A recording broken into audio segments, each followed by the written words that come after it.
The name Patriots was adopted by the colonists who rebelled against British control during the American Revolution.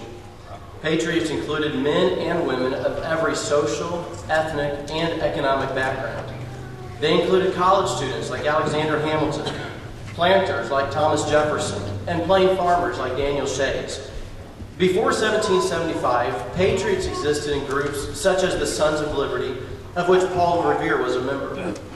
Noah Webster defined a patriot as a person who loves his country and zealously supports and defends it and its interests.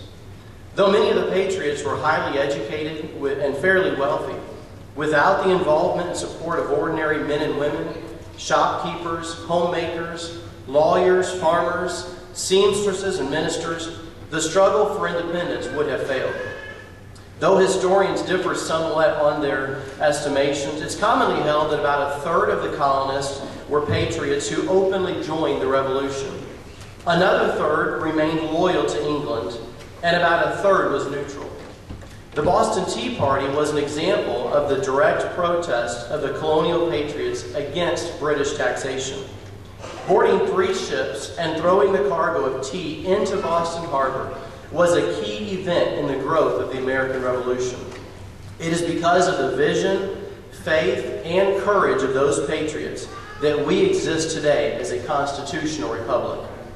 We enjoy the freedoms we have today because of patriots, not only those of the Revolutionary era, but those generations since. There's a great need in our country for more true patriots. Our liberties could not have been gained and would not have been preserved without the service and sacrifice of patriots. We cannot afford to remain passive and apathetic about our duties as citizens. For too long, far too many Americans have entrusted the future of our country to professional politicians.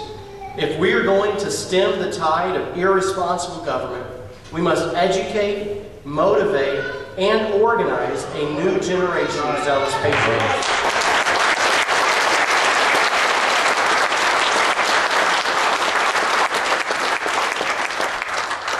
It will not happen overnight, so we must be persistent and persuasive until our voice cannot be ignored.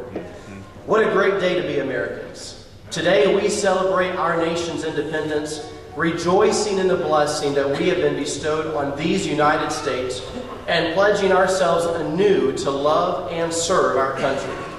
We must believe that our participation, joined with that of millions of other Americans, can make a difference for this and future generations. God bless you, patriots, and God bless America.